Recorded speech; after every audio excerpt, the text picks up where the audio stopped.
도전학의 대가이기도 하고요. 또 중앙민족대학교 중국중앙민족대학교 교수인 철학자 자오스니라고 하는 분이 계십니다. 굉장히 유명한 교수고요. 이분이 쓴 책 가운데 사람답게 사는 것 이라는 책이 한 권 있습니다. 우리나라에는 2014년에 번역되어서 출간되어진 책인데요. 이 책에 아주 재미있는 이야기 하나가 실려 있어서 이 시간 소개하려고 합니다. 한 교수님이 대학에서 학생들에게 강의를 하면서 두 개의 질문을 했습니다. 이 두 개의 질문에 대해서 학생들이 뭐라고 대답을 했는지 여러분들 한번 같이 생각해 보시기 바랍니다. 첫 번째 질문 이런 질문이었습니다. 첫 번째 질문 영상 한번 띄워주실까요? 예. 자, 첫 번째 질문 이런 내용입니다. 누가 봐도 아주 감탄할 만큼 아름다운 여성이 있었습니다. 그런데 이 여성이 교통사고를 당해서 아주 얼굴에 심한 상처를 입고 그 미모를 잃게 되었어요. 그랬을 때 남자는 이 여자를 예전처럼 사랑할 수 있었겠느냐 하는 질문입니다. 자, 첫 번째는 당연히 예전처럼 사랑할 것이다. 두 번째는 사랑하는 마음이 사라질 것이다. 세 번째는 아마 예전처럼 사랑할 것이다. 이 세 개의 문항이 있었는데요. 자, 학생들은 뭐라고 대답했을까요? 여러분들은 뭐라고 대답하시겠습니까? 자, 첫 번째라고 생각하시는 마음 손 들어보시겠습니까? 예, 이근창 집사님, 우리 이규산 집사님, 방장로님, 세 분, 제 눈엔 지금 세 분밖에 안 보여요. 또 있습니다. 자, 두 번째, 사랑하는 마음이 사라질 것이다. 눈치 보지 마시고 본인 생각을 하시니까 다 눈치만 보시고 계십니다. 세 번째, 아마도 예전처럼 사랑할 것이다. 예, 잘 모르겠지만 아마 그러지 않을까 싶다 이렇게 대답을 하셨는데요. 우리 황원중 집사님 왜 웃으십니까? 예? 4번이래요? 4번은 뭡니까?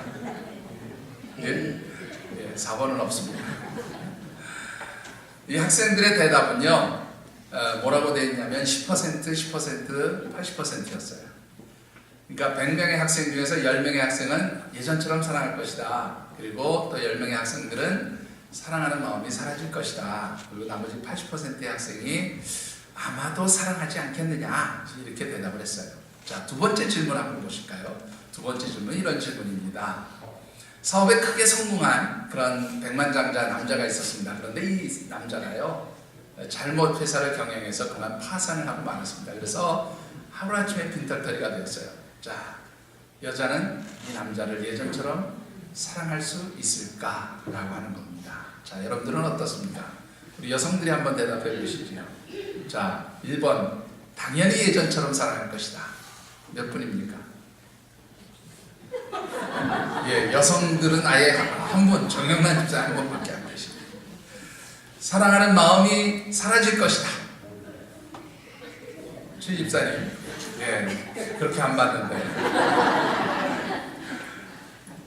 우리 김정희 집사님도 손 들었어요. 황 집사님 조심하셔야 됩니다. 자, 아마도 예전처럼 사랑할 것이다. 눈치 보지 마시고, 예, 다 그냥. 이 대답에 대해서는 30%, 40%였습니다. 100명 중에 30명, 40명 이렇게 대답했어요. 근데 이 학생들의 대답을 들은 교수님이 다시 이 학생들의 이렇게 질문을 바꿔서 말했습니다. 여러분들이 생각하실 때 1번과 2번의 각각 남녀의 관계를 다 연인의 관계로 그렇게 생각을 하고 있는 것 같은데 1번의 질문에서는 아버지와 딸의 관계였고 2번의 질문에서는 어머니와 아들의 관계였습니다. 자, 여러분들의 대답은 무엇입니까? 라고 그렇게 물었습니다. 다시 1번 질문을 보실까요? 이 질문이 아버지와 딸의 관계였다면 어떤 대답이 나왔을까요? 자, 여러분들은 뭐라고 대답하시겠습니까? 예, 당연히 1번, A번이라고 대답을 했어요. 역시 마찬가지로 2번 질문에 대해서 이 질문의 남녀는 어머니와 아들의 관계였습니다. 여러분들의 대답은 무엇입니까? 라고 물었을 때 역시 모든 학생들의 대답은 1번이 되었다고 하는 것이죠. 왜 그랬을까요, 여러분들? 왜 학생들은 이 아버지와 딸의 관계에서 어머니와 아들의 관계에서 그 아버지와 어머니의 마음이 어떠한 그런 그러한 상황에서도 사랑할 것이라고 대답을 그렇게 했겠느냐라는 것입니다. 그것은 바로 우리 부모님들의 마음이 그러하기 때문에 그렇습니다.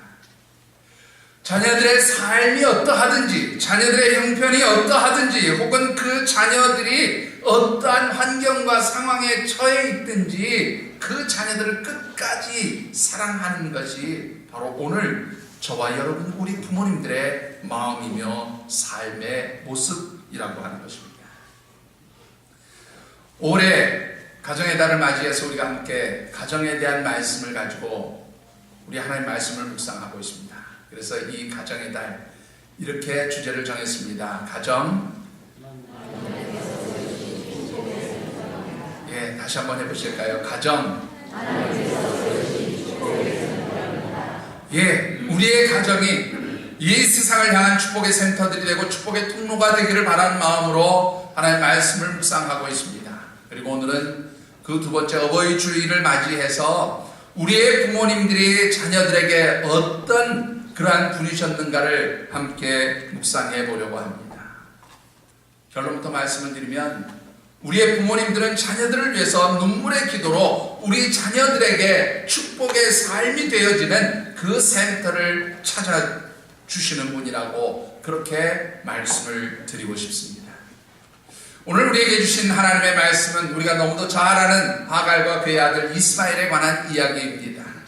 특별히 하갈과 이스마엘이 이제 아브라함의 집에서 쫓겨났을 때에 있었던 일을 기록한 이 말씀 가운데는 자녀를 위한 우리 부모님들의 마음과 생각들이 아주 잘 드러나 있는 그런 말씀이기도 합니다. 특별히 주신 말씀을 묵상하는 가운데 우리 사랑하는 모든 하늘샘 가족들이 부모님의 그 깊은 사랑과 은혜를 헤아려 감사하면서 부모님께 효도하는 귀한 믿음의 자녀들이 되어지시기를 주님의 이름으로 축원합니다. 자, 오늘 주신 말씀을 통해서 우리가 먼저 묵상해 보고 싶은 것은 우리의 부모님들은 자녀들에게 어떤 분이셨는가 하는 것입니다. 결론부터 말씀을 드리면 아무리 힘들고 어려워도 자녀들에게 가장 좋은 것을 내어주시기 위해서 자신을 희생하는 분들이 바로 우리의 부모님들이라 하는 것입니다. 본문 14절과 15절의 말씀을 같이 한번 받들어 읽겠습니다.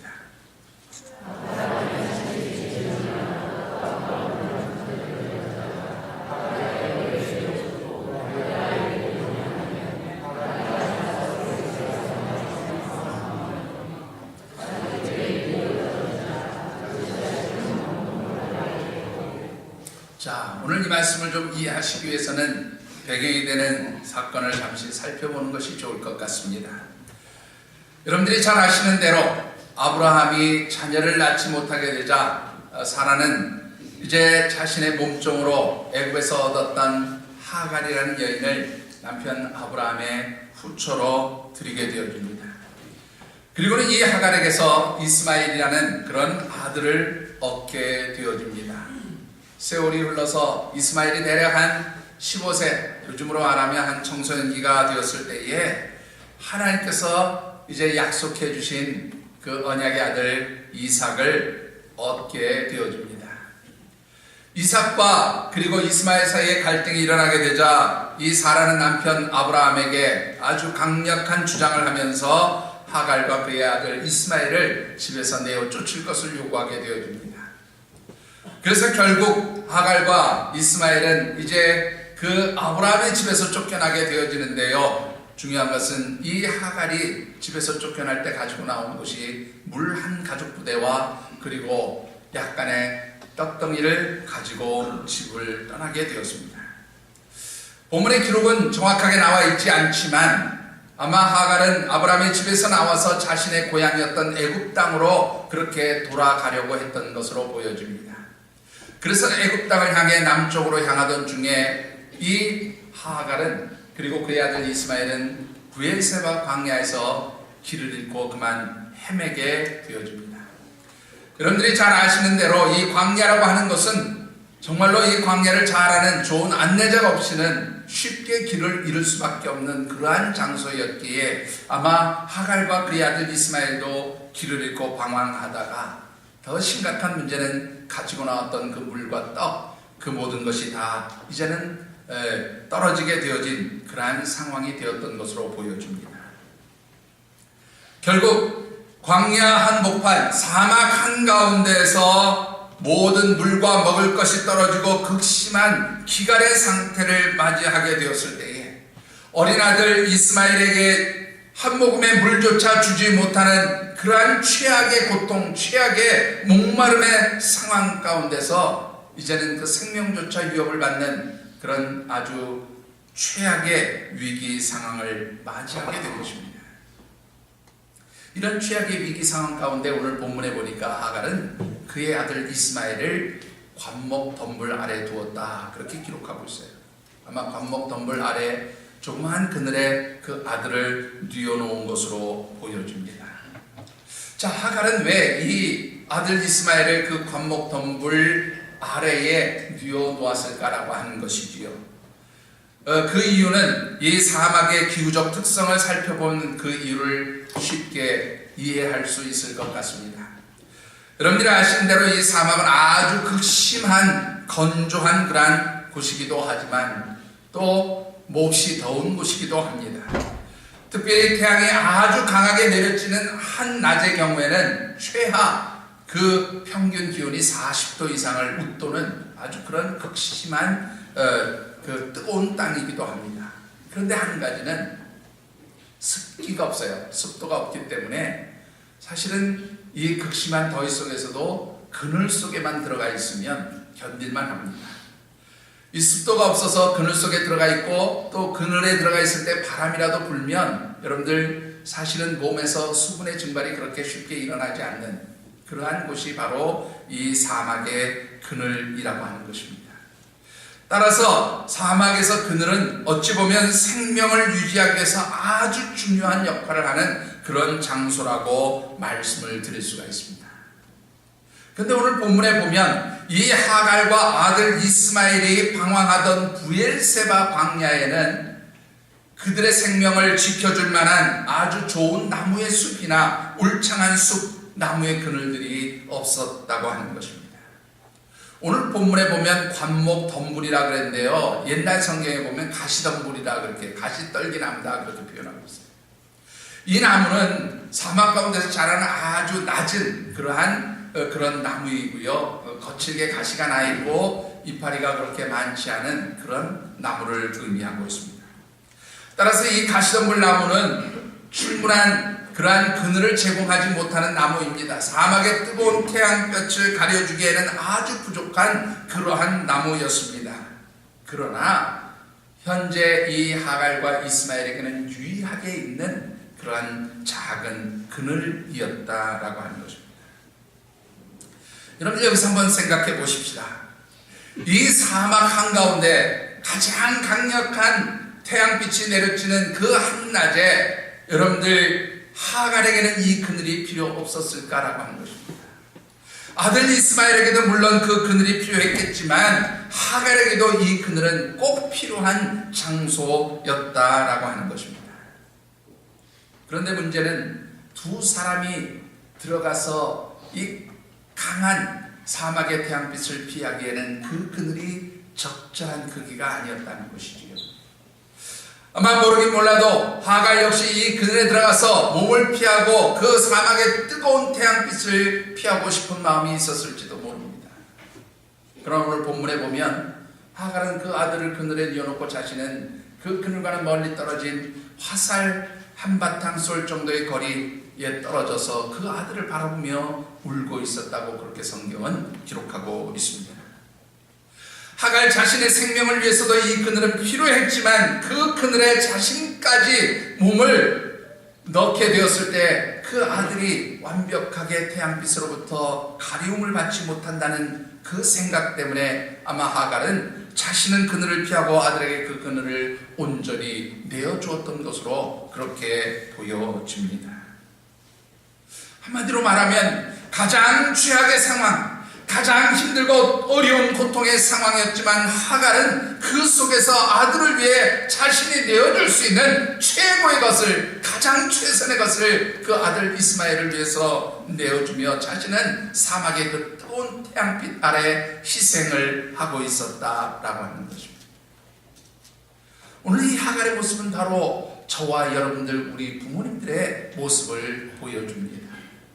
특별히 저는 오늘 이 본문을 말씀 묵상하다가 마태복음 15장과 마가복음 7장에 나오는 자신의 딸을 위해 주님 앞에 간구했던 스로보니게 여인, 가나안 여인의 모습을 떠올릴 수가 있었습니다.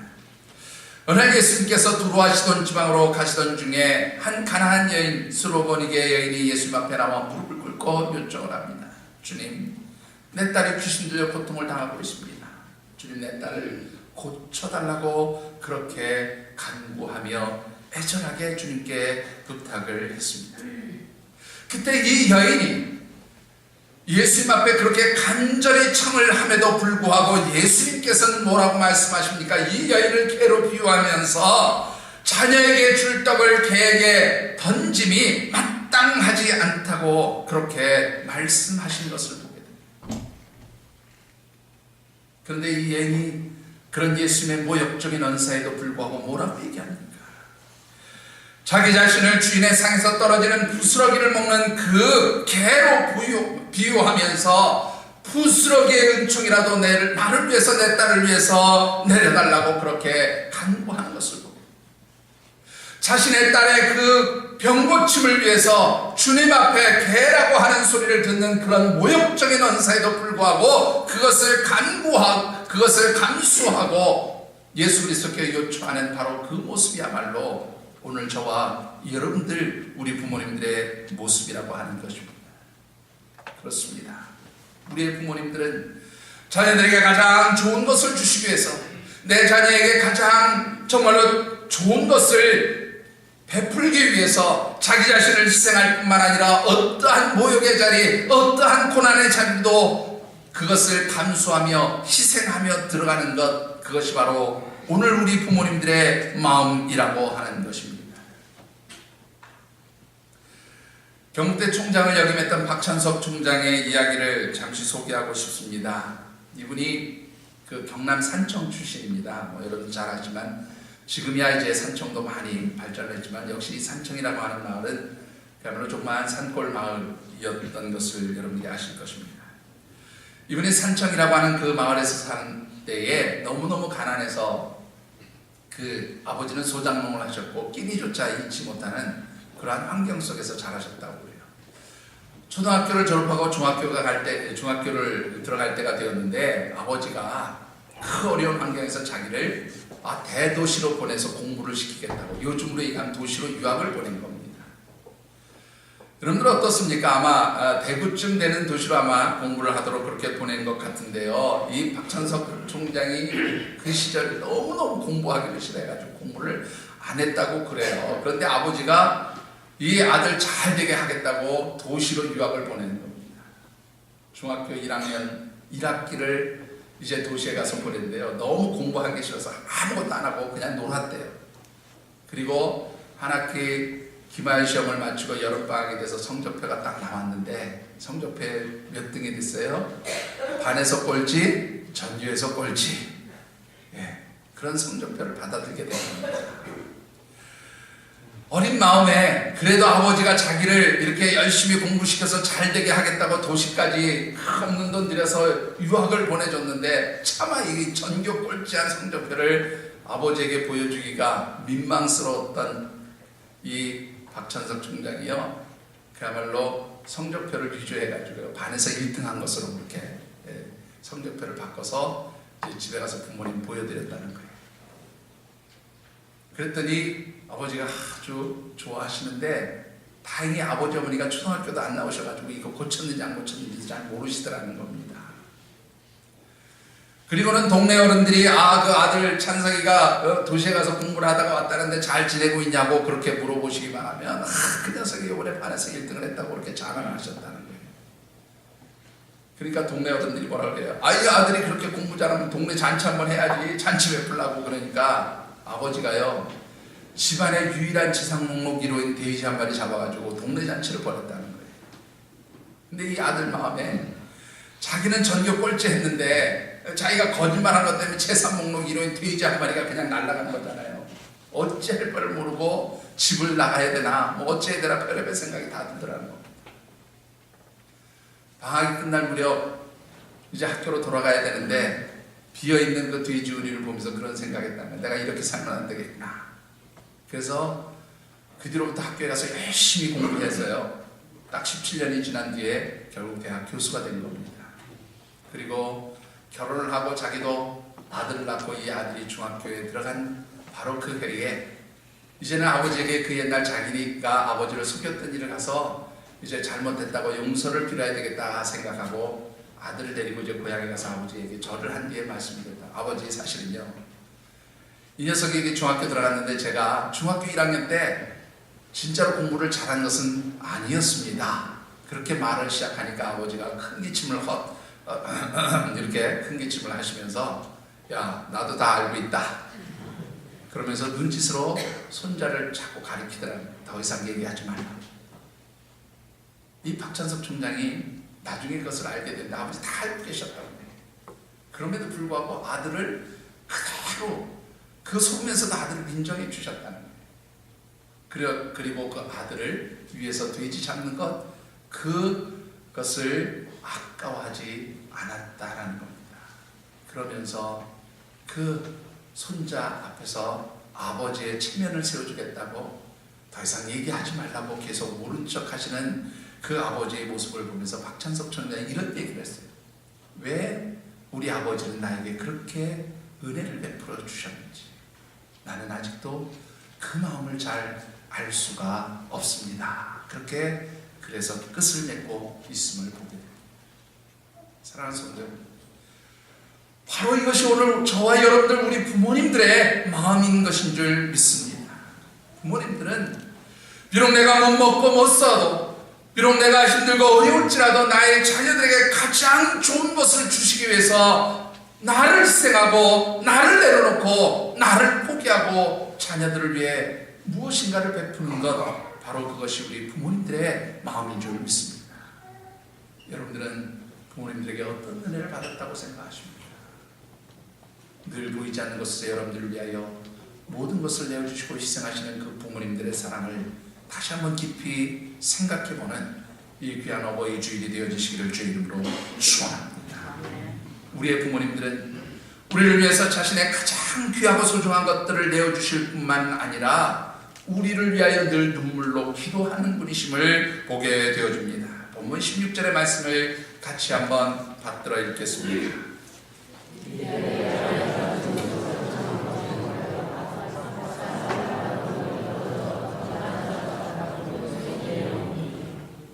자, 오늘 끝부분에 보시면 하갈이 그의 아들을 보면서 소리내어 울었다, 그렇게 기록하고 있어요. 옛날 성경에 보니까 방성대곡하였다 그렇게 표현하고 있고요. 원문 성경에 보면 소리를 높여서 눈물을 흘리며 울었다 그런 뜻입니다. 그런데 이 원문의 문맥을 보니까 그냥 단순히 울은 것이 아니고요, 하나님 앞에 눈물로 기도했던 것임을 봅니다. 아들 이스마엘이 정말로 물 한 모금 먹지 못하는 그러한 심한 기갈 가운데서 이제 그 생명의 위협을 받는 것을 보고 하나님 앞에 눈물로 기도하였다라고 그렇게 성경은 우리에게 말씀해 주고 있습니다. 여러분들, 우리의 부모님들 어떤 분입니까? 자녀들의 생명을 위해서 눈물로 늘 뒤에서 기도하시는 분이 저와 여러분들의 부모님인 줄 믿습니다. 여러분들은 오늘 이 자리에 어떻게 서셨습니까? 내가 잘나서 혹은 내가 똑똑해서 내가 뛰어나서 내 능력으로 여기 이 자리에 섰다고 생각하십니까? 아니요, 오늘 이 자리에 서 있는 것은 바로 우리들을 위한 그 부모님들의 간절한 기도의 은혜 덕분인 줄 믿습니다. 부모님의 기도가 어떤 하나님의 역사를 가져옵니까? 어떤 은혜를 이 이스마엘에게 가져오게 되었습니까? 오늘 본문에 보면 두 가지를 말씀하고 있어요. 먼저 우리 18절과 20절 말씀을 같이 한번 받들어 읽겠습니다. 18절입니다.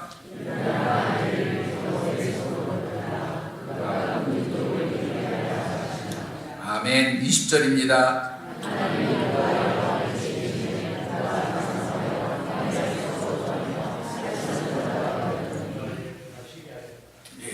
여기 먼저 18절을 보시면요, 하나님께서 그 아들 이스마엘을 위하여 눈물로 기도하는 하갈의 기도를 들으시고 뭐라고 얘기합니까? 여기에 보니까 이제 일어나 아이를 일으켜 네 손으로 붙들라. 하갈의 손으로 그 아이 이스마엘을 붙들라, 그렇게 말씀하셨어요.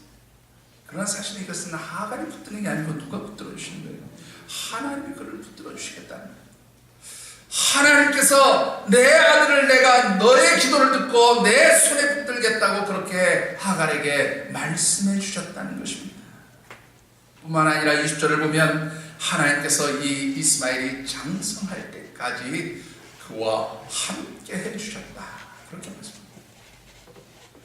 오늘 저와 여러분들이 오늘 이 자리까지 오게 된 것, 그것은 내 능력, 내 힘, 내 정말로 뛰어남으로 이루어진 것이 아니라 나를 위하여 눈물로 기도하는 그 부모님들의 기도가 바로 나를 붙드시는 하나님의 역사와 나를 이 자리까지 함께 하신 하나님의 은혜의 손길을 가져오게 되어진 그러한 통로가 되었다는 거예요.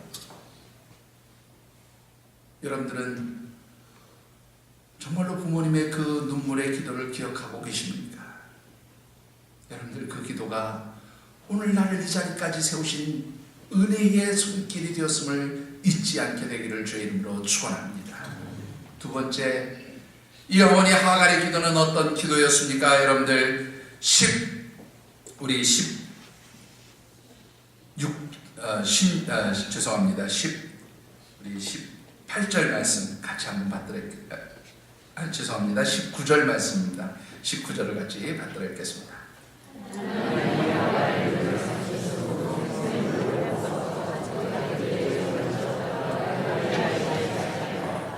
아멘. 그 다음 21절의 말씀을 같이 받들어 읽겠습니다.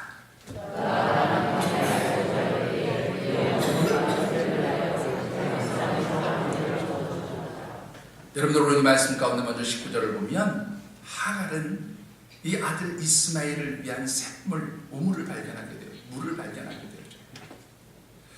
근데 이 우물은 어떤 물입니까? 여러분들 그 브엘세바 광야 그 뜨거운 태양빛 아래서 이 아들의 생명을 살릴 수 있는 유일한 생명수가 되었음을 보게 됩니다. 여러분들 오늘 저와 여러분들을 위하여 간구하며 부르짖는 부모님들의 기도가 바로 이 땅에서 우리를 살아갈 수 있게 만드는 생명의 물과 같은 그러한 힘이 있는 줄 믿습니다. 뿐만 아니라 여러분들 21절 말씀을 보면 이 이스마엘이 장성에서 바란 광야에 머물게 되었다, 거주하게 되었다, 그렇게 얘기하고 있어요. 이 바란 광야라는 말, 이 단어가 참으로 우리에게 중요한 의미를 주고 있음을 보게 됩니다. 여러분들 이 바란이라는 말이 원문 성경에 보면 뭐라냐면 파르라고 하는 단어예요. 아름답다라는 말입니다. 그리고 광야는 말 그대로 사막을 가리키는 미드바르라고 하는 단어입니다. 아름다운 사막이라는 뜻이에요. 여러분들 왜 사막이 아름답습니까? 사실은 사막이 그 모래만 있는 그 아주 뭐라 그럴까요? 그 거칠고 아무것도 없는 황무지 이 사막이 아름다운 이유는요, 여러분들 여기에 두 가지가 존재할 때 아름다워지는 겁니다. 하나는 뭐냐면 여러분들이 잘 아신 대로 이 광야에 샘이 있을 때, 오아시스가 있을 때 아름다워져요. 그리고 이 샘과 함께 그 샘으로부터 공급받는 물을 통해서 목초지들이 형성될 때 그것을 아름답다고 얘기합니다. 오늘 이 하갈의 눈물의 기도는 아들 이스마엘의 삶의 자리를 바란 광야에 머물게 하는 그러한 기초가 되었다고 하는 것이지요. 여러분들 무슨 뜻입니까? 그 아들 이스마엘이 사는 곳은 거칠고 황량한 사막이고 아무것도 없는 것처럼 보였지만 그러나 그 속에 어머니의 기도를 통하여 하나님 예배해 두신 축복의 샘물과 그리고 아름답고 풍성한 목초지가 있었다라고 하는 것입니다. 여러분들 오늘 저와 여러분들이 사는 삶의 자리가 어쩌면 이 거친 광야와 사막과 같이 그렇게 힘들고 고통스러운 자리일지도 모릅니다.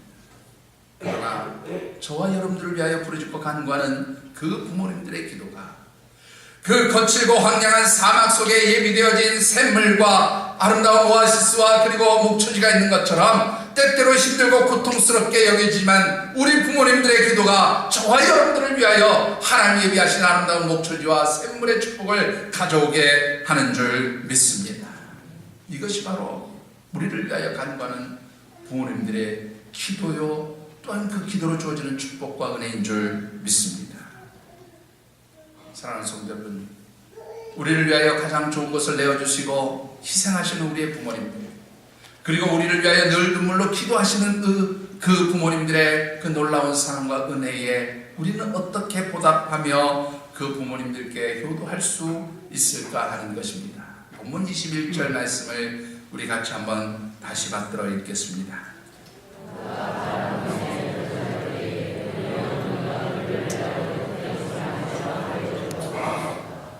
여러분들, 오늘 이 말씀 가운데서 무슨 효도의 방법을 배울 수 있을까라고 생각하는데요, 사실 여기에 굉장히 중요한 하갈의 실수 하나가 기록되어 있음을 보고, 오늘 여기에 보면 하갈이 그의 아들 이스마엘을 위해서 애굽 땅에서 아내를 얻어주었다, 그렇게 얘기를 하고 있어요.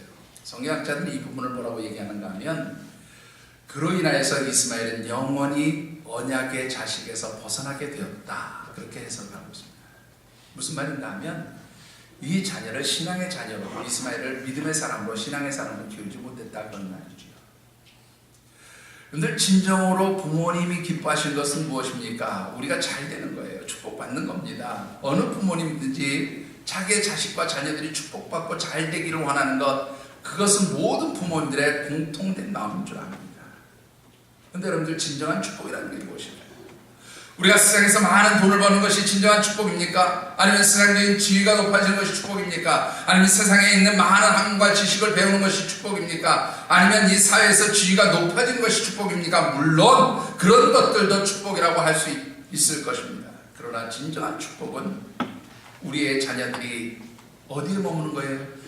하나님 안에, 그리스도 안에 머무는 하나님의 사람들 되는 것, 그것이야말로 진정한 축복이고, 그런 삶을 살아가는 것이 하나님께서 기뻐하시는 효도의 모습인 줄 믿습니다. 그러기에 에베소서 6장 1절로부터 3절에 뭐라고 말씀하고 있습니까? 우리 에베소서 6장 1절로부터 3절의 말씀을 같이 한번 받들어 읽겠습니다.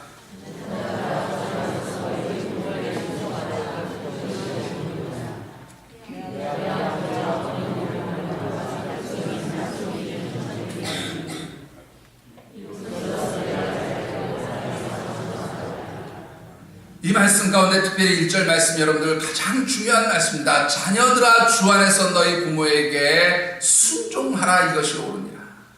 주님 안에서 순종하라는 말씀이 무엇입니까? 바로 여러분들 한 사람 한 사람이 정말로 예수 그리스도 안에서 온전한 신앙생활을 통하여 마치 하나님을 섬기는 마음으로 그렇게 부모님의 말씀에 순종하는 것, 그것이야말로 진정한 효도라는 거예요.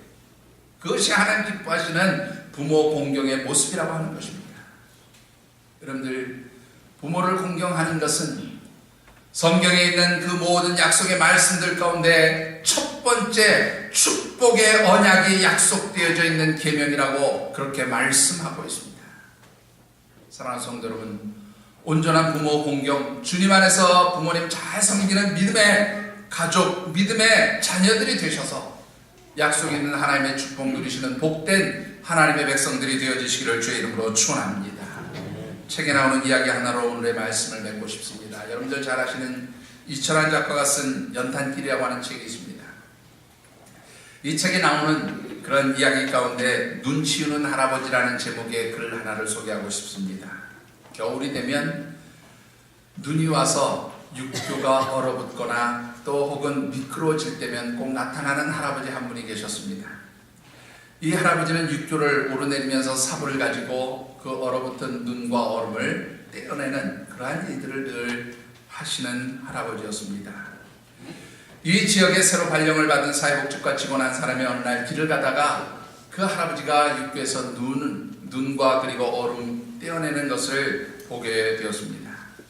남노한 옷차림에 그 눈을 떼어내는 할아버지를 보면서 이 사회복지과 직원이 이제 안쓰러워 보였던지 이렇게 묻습니다. 할아버지, 추운데 너무 고생이 많으시네요. 그렇게 묻자 할아버지가 고생이랄 게 뭐 있나, 누구라도 할 일인데 미끄러지는 날에는 천하장사라도 큰 봉변을 당할 터이니 내가 하는 것이지, 그렇게 대답을 하시더랍니다. 자신이 공무원인데 자신은 이런 일을 하겠다고 생각조차 해보지 못했던 이 젊은 사회복지사 직원이 아이고 그래도 이런 일들은 우리 젊은 사람들이 해야 될 터인데요 라고 그렇게 미안한 마음에 한마디 더 건넸습니다. 그러자 할아버지가 젊은이들은 회사에 나가서 일해야지 이런 일을 할 시간이 어디 있노? 그렇게 대답을 하시더라는 거지요. 계속해서 미안한 마음이 들어서 이 젊은 사회복지사 공무원이 다시 할아버지에게 물었습니다. 할아버지 그런데 이 근처에 사세요? 라고 그렇게 물었더니 할아버지가 아니 웬걸 나는 여기서 좀 떨어진 다음 동네에서 산다고 그렇게 이야기를 하더라는 겁니다. 그런데 어떻게 여기까지 오셔서 이렇게 육교의 눈을 치우고 또 얼음을 깨고 계신 것입니까? 그렇게 이야기했더니 할아버지가 크게 한숨을 쉬면서 이렇게 얘기하더랍니다. 실은 내 아들이 이 육교에서 얼음에 넘어져 머리를 다쳤는데 3년째 병상에 누워있다네. 이것이라도 해야 내 마음이 풀려. 이 일은 내 아들을 빨리 일어나게 해달라는 나의 기도이고 그리고 다른 사람도 내 아들처럼 되지 말라고 비는 나의 기도일세 라고 그렇게 대답을 했습니다. 사랑하는 성도 여러분, 내 아들이 그 눈길에서 머리를 다쳐서 일어나지 못하는 그 자리에서 빨리 일어나기를 바라는 마음으로 남들이 하지 않는 그 육교의 얼음을 떼어내는 그 마음이 바로 우리 부모님들의 마음이고 부모님들의 기도라 하는 것입니다. 오늘 이 시간도 저와 여러분들을 위한 부모님들의 마음, 부모님들의 은혜, 부모님들의 기도가 늘 우리와 함께 하심을 여러분이 잊지 않게 되기를 주의 이름으로 축원합니다. 그리고 그 부모님의 은혜와 그 사랑과 기도에 여러분들이 어떻게 보답하고 효도할 것인지 다시 한번 깊이 살펴보는 어버이 주일이 되어주시기를 주의 이름으로 축원합니다. 기도하겠습니다.